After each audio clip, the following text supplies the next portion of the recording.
everyone, welcome back to my podcast. My name is Ari and I am the host of this podcast, and this week's author is Miya T. Beck. Thank you so much, Miya. Let's go ahead and give a round of applause to Miya.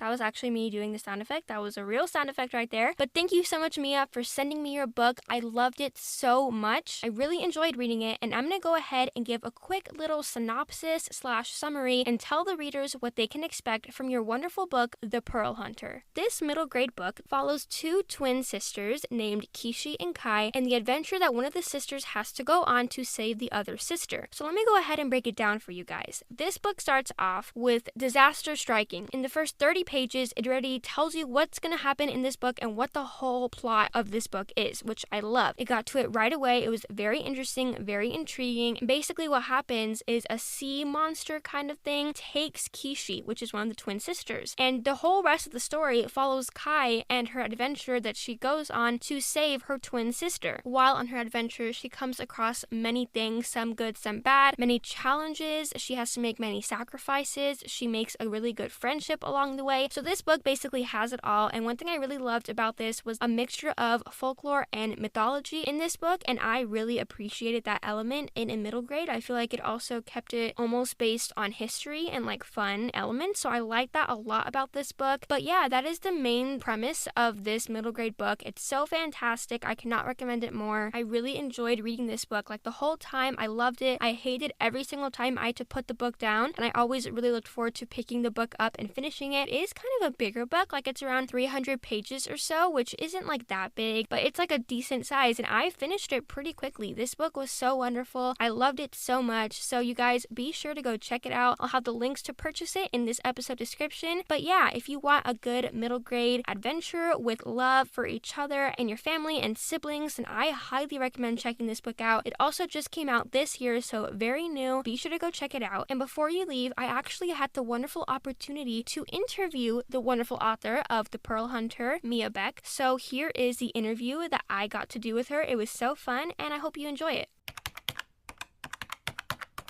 Hi Miya, thank you so much for being here with me today. How is your day going? Great. It's spring in New York City, so the daffodils and tulips are blooming. It's really nice to be able to go out again without a heavy coat.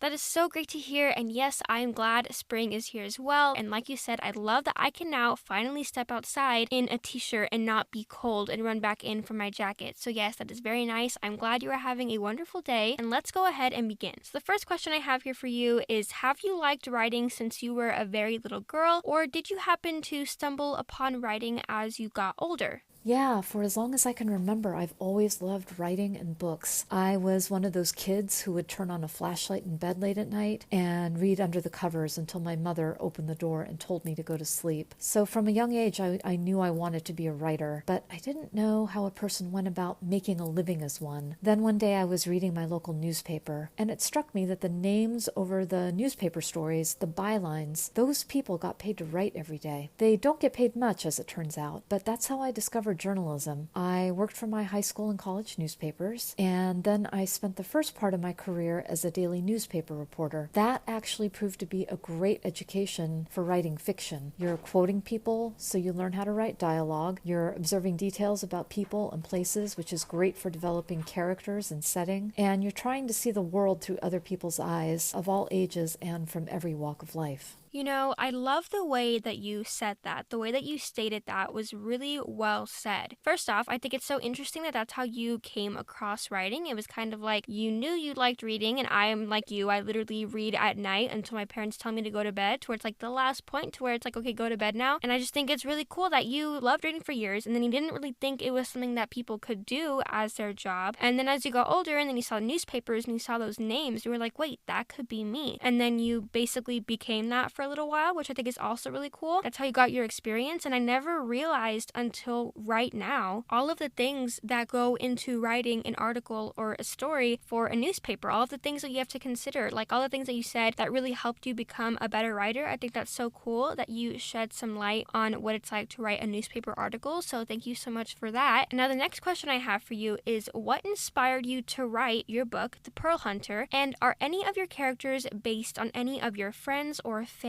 members? I became serious about writing fiction about 7 years ago and joined a writer's workshop so that I would have regular deadlines and also develop a circle of writer friends for feedback, which is really critical if you want to improve as a fiction writer. First, I was working on a different novel, one that's unpublished, and it contains a scene in which a character tells a bedtime story, and that bedtime story was an early version of The Pearl Hunter. Several people in the workshop said they'd love to read more about the two sisters, so I tucked that idea away for a later date. Then in March of 2020, the pandemic shut down New York City. I was laid off from my job, but since my husband had remote work and my daughter had remote school, I had a lot of empty hours to fill, and that's when I came back to the story of the two sisters. My daughter was in middle school at the time, and I liked the idea of writing a novel for her age group with a strong female character. I also loved the modern-day retellings of myths and fairy tales, like Rick Riordan's Percy Jackson series and Adam Gidwitz with the Grimm's fairy tales. I thought it would be fun for my main character Kai to use her knowledge of Japanese myths and fairy tales as a resource to overcome the obstacles on her quest. You also asked if any characters in the book are based on my friends and family, and I'd have to say no, at least not intentionally. It's possible if you asked my friends or family members if they see resemblances that they might say yes, but I didn't consciously model any of my characters on people that I know. Yeah, I mean, I completely get that. I feel like sometimes some people would like to make their characters kind of as like something for their family members, like, oh, I kind of base this character off of you and their characteristics, which I think is a really wonderful thing. But then I also think it's really powerful when you can create your own characters without taking any inspiration or ideas from people that are actually around you all the time. So the fact that you created all of your characters just based off of your imagination is so incredible. It shows how imaginative you are and how talented you are in writing. And I mean, I loved all the characters. I fell in love with all of them. They were all just so wonderfully done. So great job on that. I think you did a wonderful job with the characters, especially now knowing that they were all just from your brain. And also back to the first part of your response to my question, I also loved the Percy Jackson series. I had to read the first book for school, and then after that I read the whole series because I loved it so much. But yes, I love that series as well. And I also love that you got inspired to write a middle grade book for your daughter when she was in that age group at that time. You being a mother, I think that was very nice of you that you saw your daughter and you were like, I want to make stories for people your age. I think that's so wonderful. And also, I could not believe it when you said that The Pearl Hunter wasn't really like your main story. It was actually a story within a story, and then people were like, wait, we want to hear more of that. And then that's how that came to be. And also, like with the whole COVID-19 pandemic, I know obviously it has brought a lot of bad to this world, but in some ways, like your book, it has also brought a lot of good, because maybe without the pandemic happening, you wouldn't have had that time to sit down and write The Pearl Hunters. So I think it's so wonderful that, like I said, obviously the pandemic had good and bad things, and I think this is one of the good things. So I'm very glad that you had time to write your wonderful book. It was so great. But now moving on to the next question I have for you, what is one thing you have learned from being an author? Probably the main thing I've learned is how much time it takes to do things other than writing. It's all super fun, like choosing the artist for the book cover, picking the narrator for the audiobook, making a video for the publisher's social media team, or prepping what I'm going to say at a bookstore event or a school author visit. All of it's super fun, but it also takes time, and it could get very easy to feel stressed or overwhelmed by all the various demands. But when I signed my book deal with HarperCollins, I made a conscious decision to really enjoy every part of the process, because it really is the opportunity of a lifetime. I love that you see it that way, and I think more people should. Just in little things in life, you should see everything as an opportunity of a lifetime, and just to be grateful and thankful to even be living and doing whatever it is you're doing. So I love that you see it like that, because it is, and I'm just so glad that you said what you said, because, it made me realize something. It made me realize that, yeah, everything may be stressful and everything takes time, but if you can prioritize your time and if you get everything done and be in a positive attitude, everything will all work out eventually. And I liked how you said all of the behind the scenes stuff that goes into being an author. I feel like when people hear the word author, they think of, yeah, the person that comes up with the story and writes story that I'm reading right now. But it's also the author does other things. It's not just that. And I loved how you said, you get to pick the reader for the audiobook. You get to choose the artist you want for the cover of your book and all of those interesting and fun things. And like you said, everything can become stressful. It's a lot of things that are very demanding and pulling you in every way, it seems like. And I completely get that. I mean, like, this is obviously on a smaller scale, but when I create these episodes, it's like a lot of work, obviously, which I'm not complaining about. I love doing these episodes. It's something that I find a lot of joy in, but it's like a lot of steps that I need to go through to,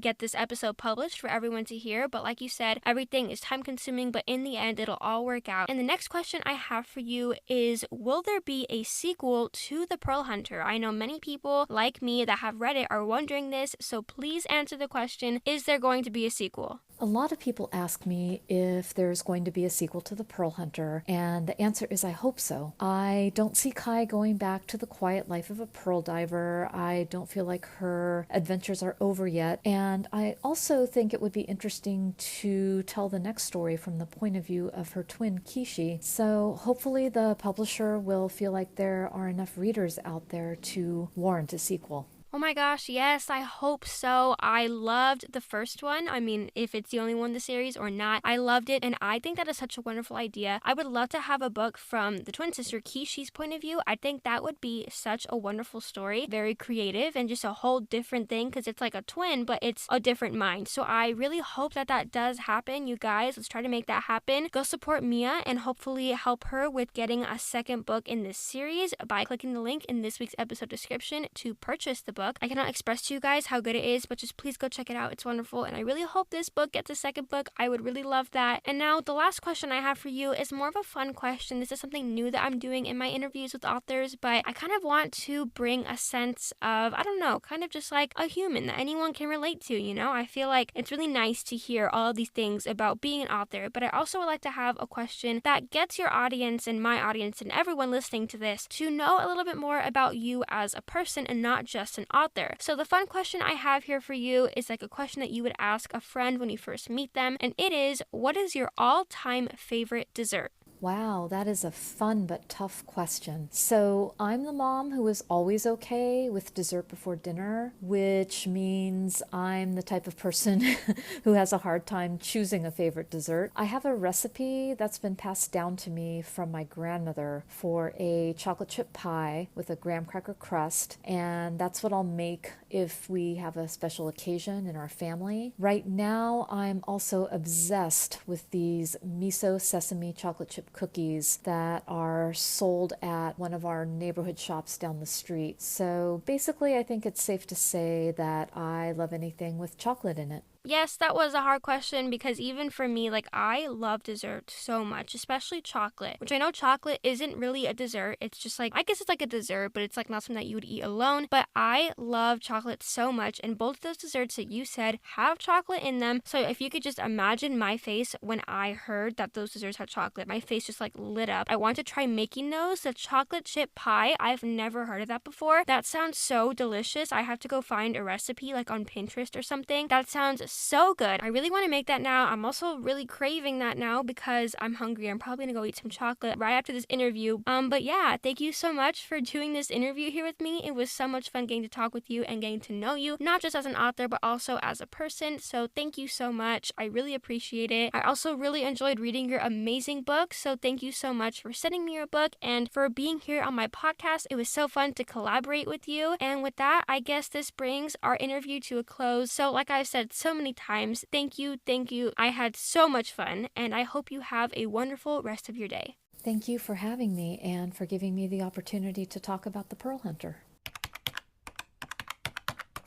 And yeah, you guys, that was the interview that I got to do with Miya. It was so much fun, and I love the Pearl Hunter so much. So once again, thank you so much, Miya, for sending me your amazing book and for allowing me to read and review it here on my podcast and be able to interview you. It really was a pleasure. So thank you so much for being a part of my podcast and helping me on my podcast journey. I really, really appreciate it. And before you guys leave, I actually forgot to do this in the intro part of this week's episode. I forgot to read the back of the book. I wanted to read it to you guys. It's just like a few sentences because it basically sums up the story probably better than I did. So I'm just going to go ahead and read it real quick. So on the back of the dust jacket, it says, "I'm the one who breaks the rules," Kai thought. "I'm the bad twin. What if the ghost whale had come for her but took her sister by mistake?" So that follows what I said about how the book is about that one of the sisters gets stolen by the ghost whale and the other sister, Kai, goes on the adventure to save Kishi. And I loved it so much because she also thinks that the ghost whale took the wrong twin because Kai is the one that breaks all the rules. She's a disobedient one, while Kishi is the one that follows all the rules and is like almost perfect. So I loved that Kai thought that the ghost whale took the wrong twin. So while she's also trying to save her sister, she's also trying to prove that the ghost whale took the wrong twin. So like I said, I love this book so much. I really recommend checking it out. Be sure to check this week's episode description for the link to purchase this book. And yeah, you guys, that is the end of this week's episode. It was so fun for me to record this one. I love it so much. And yeah, book lovers, always remember, keep your head in the clouds and your heart in a book. And I will see you guys very soon. Bye, friends!